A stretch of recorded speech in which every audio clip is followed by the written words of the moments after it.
അസ്സലാമു അലൈക്കും വറഹ്മത്തുള്ളാഹി വബറകാതുഹു. പ്രിയപ്പെട്ട സഹോദരന്മാരെ, ഇന്ന് നമ്മളുടെ മുജാഹിദ് ബാലുശ്ശേരി വല്ലാത്തൊരു പ്രയാസത്തിലാണ് ഇപ്പോൾ കടന്നുപോയിക്കൊണ്ടിരിക്കുന്നത്. വലിയ മാരകമായൊരു രോഗം പിടിപെട്ട് നട്ടെല്ലിന് പ്രയാസം വന്ന്, അതുപോലെ സംസാരിക്കാൻ കഴിയാതെ തൊണ്ടക്ക് പ്രയാസം വന്ന് വളരെ ഗുരുതരാവസ്ഥയിലാണ് നമ്മുടെ മുജാഹിദ് ബാലുശ്ശേരി ഇപ്പോഴുള്ളത്. ശരിക്ക് മുജാഹിദ് ബാലുശ്ശേരി പറയാത്ത ഒരൊറ്റ ഔലിയാക്കന്മാരും ഇന്ന് കേരളത്തിൽ ഇല്ല. എല്ലാ ഔലിയാക്കന്മാരെയും, കാരണം ഹജ്ജിനെ സംബന്ധിച്ചുകൊണ്ട് തന്നെ പറഞ്ഞത്, അവിടെ ശിർക്ക് ചെയ്യുന്ന ആളുകളാണ് ഏറ്റവും കൂടുതൽ ഒരുമിച്ച് കൂടുന്നത്. മുവഹിദായ ആളുകൾ വളരെ കുറഞ്ഞ ആളുകൾ മാത്രമേ ഉള്ളൂ. ബാക്കിയൊക്കെ മുശ്രിക്കീങ്ങളാണ് അവിടെ ഹജ്ജിന് ഒരുമിച്ച് കൂടുന്നത് എന്ന് വരെ 35-40 ലക്ഷം ജനങ്ങൾ ഒരുമിച്ച് കൂടിയ ഹജ്ജിന്റെ ആ സദസ്സിനെ സംബന്ധിച്ച്, ആ വലിയ സഭയെ സംബന്ധിച്ച് മുജാഹിദ് ബാലുശ്ശേരി പറഞ്ഞത് അങ്ങനെയാണ്. 35 ലക്ഷം 40 ലക്ഷം ജനങ്ങൾ പങ്കെടുക്കുന്ന ഹജ്ജിന്റെ ആ മഹത്തായ വേദി, അതിൽ 5 ലക്ഷത്തോളം ആളുകൾ മാത്രമാണ് മുവഹിദീങ്ങൾ, ബാക്കി മുഴുവനും മുശ്രിക്കീങ്ങളാണ് എന്ന് വരെ മുജാഹിദ് ബാലുശ്ശേരി പ്രസംഗിച്ചിട്ടുണ്ട്.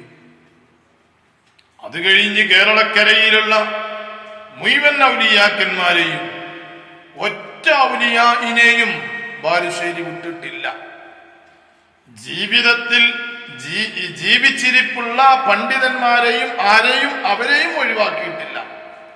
ഇന്ന് നമുക്കറിയാം, കേരളക്കരയിൽ അല്ലെങ്കിൽ ഇന്ത്യയിൽ തന്നെ അറിയപ്പെട്ട വലിയൊരു പണ്ഡിതനാണ് സുൽത്താനുൽ ഉലമ കാന്തപുരം AP അബൂബക്കർ മുസ്ലിയാർ ഉസ്താദ്. അവറുകൾ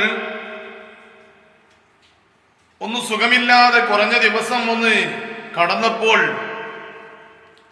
ബാലുശ്ശേരി പറഞ്ഞത്, കാന്തപുരം മരിച്ചിരുന്നു, എന്നിട്ട് അള്ളാഹു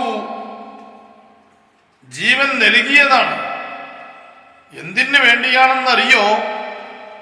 കാന്തപുരത്തിന് ഹിദായത്തിലേക്ക് വരാൻ വേണ്ടിക്കൊണ്ടുള്ള സൗകര്യം അള്ളാഹു ചെയ്തു കൊടുത്തതാണ് എന്നൊക്കെ പറഞ്ഞ് ബാലുശ്ശേരിയുടെ പ്രസംഗം, ഇത് ഞാൻ മുന്നത്തെ വീഡിയോയിൽ ഈ പ്രസംഗം വിട്ടിരുന്നു, ബാലുശ്ശേരിയുടേത്. ഇങ്ങനെ ഇത്രമാത്രം പരിഹസിച്ചിരുന്ന ഒരു വ്യക്തി താജുൽ ഉലമ സയ്യിദ് അബ്ദുർ റഹ്മാൻ അൽ ബുഖാരി ഉള്ളാളത്തെ പാപ്പാനൊക്കെ പറഞ്ഞത്, ഇങ്ങനെ ഒരുപാട് വലിയ വലിയ ആളുകളെ പച്ചയായിക്കൊണ്ട് ജനമധ്യത്തിൽ വെച്ചുകൊണ്ട് പരിഹസിച്ച ഒരു വ്യക്തിയാണ് മുജാഹിദ് ബാലുശ്ശേരി. മുജാഹിദ് ബാലുശ്ശേരി ഇന്ന് വലിയ പ്രയാസത്തിലാണ്. നിങ്ങളെല്ലാവരും ദുആ ചെയ്യണം, എല്ലാവരോടും ദുആ കൊണ്ട് വസിയ്യത്ത് ചെയ്യണം എന്നൊക്കെ പറഞ്ഞുകൊണ്ട് മുജാഹിദ് ബാലുശ്ശേരിയുടെ വോയിസ് പുറത്തു വന്നിട്ടുണ്ട്. മുജാഹിദ് ബാലുശ്ശേരി പറയുന്നുണ്ട്, സംസാരിക്കാൻ കഴിയാതെ കേൾക്കുമ്പോൾ തന്നെ നമുക്കറിയാം മുജാഹിദ് ബാലുശ്ശേരി കുരച്ച് പ്രയാസപ്പെടുന്ന അവസ്ഥ നമ്മൾ കണ്ടുകൊണ്ടിരിക്കുന്നുണ്ട്. ഈ സമയത്ത് മുജാഹിദ് ബാലുശ്ശേരിയുടെ അസുഖം വരൽ കൊണ്ട് സന്തോഷിക്കുകയോ മറ്റോ ഒന്നുമല്ല കേട്ടോ. അല്ലാഹു റബ്ബുൽ ഇസ്സത്ത് അദ്ദേഹത്തിന് ശിഫ നൽകി കൊടുക്കുമാറാകട്ടെ എന്ന് പ്രാർത്ഥിക്കുകയാണ്.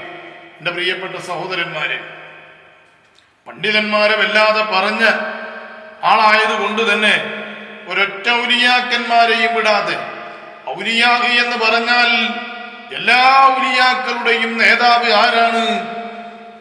സിദ്ദീഖുൽ അക്ബർ റളിയല്ലാഹു അൻഹു, അബൂബക്കർ സിദ്ദീഖ് റളിയല്ലാഹു അൻഹു ആണ് ഔലിയാക്കന്മാരുടെ നേതാവ്. അവിടുന്ന് ഇങ്ങോട്ട് പോരുന്ന സിദ്ദീഖുൽ അക്ബർ തങ്ങൾ, ഉമർ ഇബ്നുൽ ഖത്താബ്, ഉസ്മാൻ ബിൻ അഫ്ഫാൻ, അലി റളിയല്ലാഹു അൻഹു, അവിടെ നിന്നിട്ട് പോരുന്ന ആളുകൾ മുഴുവനും ഔലിയാക്കന്മാരുടെ പട്ടികയിൽ തസ്തികയിൽ പെട്ടവരാണല്ലോ. അവരാണല്ലോ ഔലിയാക്കന്മാരുടെ നേതാക്കന്മാർ. എന്നാൽ ഒരൊറ്റ ഔലിയായിനെയും വിടാതെ എല്ലാ കറാമത്തുകളെയും നിഷേധിച്ചുകൊണ്ട് ഓരോ കറാമത്തുകളും അതുപോലെ തന്നെ ഓരോ മുഅ്ജിസത്തുകളെയും വേണമെങ്കിൽ അതൊക്കെ നിഷേധിച്ചുകൊണ്ട് സംസാരിക്കുന്ന ഒരാളായിരുന്നു ബാലുശ്ശേരി. എന്നാൽ ബാലുശ്ശേരി പ്രയാസപ്പെട്ട് അപ്പറഞ്ഞ നാവ് പൊന്താതെയും അപ്പറഞ്ഞ ചങ്ക് വേദനയായിക്കൊണ്ടും ആ നിന്ന് പ്രസംഗിച്ചിരുന്ന നട്ടെല്ല് പ്രയാസപ്പെട്ടുകൊണ്ടും ഇരിക്കുകയാണ്. എന്റെ പ്രിയപ്പെട്ടവരെ, കാന്തപുരം ഉസ്താദ് രോഗിയായപ്പോ അദ്ദേഹം ഇനി നിന്ന് പ്രസംഗിക്കുകയില്ല, അദ്ദേഹത്തിന് ഇരുന്നു കൊണ്ടേ കൈകാര്യം ചെയ്യാൻ കഴിയുകയുള്ളൂ എന്നൊക്കെ ബാലുശ്ശേരി പ്രസംഗിച്ചിരുന്നു. എന്നാൽ ബാലുശ്ശേരി സമയം കിട്ടുകയാണെങ്കിൽ, ചെറിയൊരു ഓർമ്മ വരികയാണെങ്കിൽ ബാലുശ്ശേരിക്കൊന്ന് കാണിച്ചു കൊടുക്കണം. സുൽത്താനുൽ ഉലമ കാന്തപുരം ഉസ്താദ് അവറുകൾ നിന്നുകൊണ്ട് പ്രസംഗിക്കല് തുടങ്ങി. എല്ലാ രാജ്യങ്ങളിലേക്കും പോകല് തുടങ്ങി. ഓരോ രാജ്യങ്ങളിൽ ചെന്ന് പ്രസംഗിക്കല് തുടങ്ങി. അവിടൊക്കെ നീ പറഞ്ഞ ആ ശിർക്ക്, ഞങ്ങളുടെ തൗഹീദ് സുന്നത്ത് ജമാഅത്തിനു വേണ്ടിക്കൊണ്ട് പരിശ്രമിക്കുകയും അത് പ്രചരിപ്പിക്കുകയും പിന്നീട് വീണ്ടും തുടങ്ങിയിട്ടുണ്ട് ബാലുശ്ശേരി. നിങ്ങളതൊന്ന് തുറന്നു നോക്കിയാൽ നിങ്ങൾക്ക് കാണാൻ സാധിക്കും. ഇന്ന് കാന്തപുരം ഉസ്താദ് കേരളത്തിലാണെങ്കിൽ നാളെ ഉസ്താദ് കർണാടകയിലാണ്, നാളെ കർണാടകയിലാണെങ്കിൽ 2 ദിവസം കഴിഞ്ഞാൽ ദുബായിലാണ്, പിന്നെ ഇംഗ്ലണ്ടിലാണ്, സൗദി അറേബ്യയിലാണ്, പല രാജ്യങ്ങളിലായിക്കൊണ്ട് ആദ്യ കാലഘട്ടങ്ങളിൽ പോയിരുന്നത് പോലെ തന്നെ ഉസ്താദ് അവറുകൾ ഇന്നും പോകുന്നുണ്ട്. പക്ഷേ അന്ന് ഒപ്പം ആളില്ലെങ്കിൽ ഇന്ന് ഉസ്താദിനോടൊപ്പം ആളെയും കൊണ്ടുപോയിട്ടാണ് ഉസ്താദ് പോകുന്നത് എന്ന് ബാലുശ്ശേരി താങ്കളൊന്ന് മനസ്സിലാക്കണം. ഏതായാലും ബാലുശ്ശേരി തൗബയുമായി കൊണ്ടെത്തിയിട്ടുണ്ട് എങ്കിൽ ഇനി ബാലുശ്ശേരിക്ക് ഒന്ന് പറഞ്ഞു കൊടുക്കണം. അടുത്തുള്ള ആളുകൾ ഉണ്ടെങ്കിൽ നിങ്ങൾ എന്ത് ചെയ്യണം, ഈ ആളുകളോടൊക്കെ ഒന്ന് വിളിച്ച് ഒന്ന് പൊരുത്തപ്പെടിക്കും. കാരണം AP ഉസ്താദിനൊക്കെ വല്ലാതെ പറയും. AP ഉസ്താദിനൊക്കെ പൊരുത്തം തന്നെയാണ്, നിങ്ങൾ പറഞ്ഞതും പൊരുത്തം തന്നെയാണ്, പറയാൻ പോണതും പൊരുത്തം തന്നെയാണ്. പക്ഷെ എന്നാലും ഒക്കെ ഒന്ന് വിളിച്ചിട്ട് പറയുന്നത് നല്ലതാണ്. എന്നിട്ട് നല്ലോണം ആ തൗഹീദ് ഒക്കെ ഒന്ന് മനസ്സിലാക്കുക. കാരണം EKS മുസ്ലിയാർ മരണപ്പെടാൻ രോഗശൈലിയിൽ കടന്നപ്പോ നിങ്ങളുടെ ഉമർ മൗലവി കത്തയച്ചല്ലോ, അസ്ലിം തസ്ലിം എന്നൊക്കെ പറഞ്ഞ് ഒരു കത്തയച്ചല്ലോ. അതൊക്കെ നിങ്ങൾ വല്ലാതെ പ്രസംഗിച്ചിരുന്നല്ലോ, നല്ലോണം പ്രസംഗിച്ചിരുന്നു. ഉമർ മൗലവി അയച്ച ആ കത്തുമായി കൊണ്ടൊക്കെ നിങ്ങൾ നല്ലവണ്ണം പ്രസംഗിച്ചിരുന്നു, EKS മുസ്ലിയാർക്ക് അയച്ച കത്തിനെ സംബന്ധിച്ച്.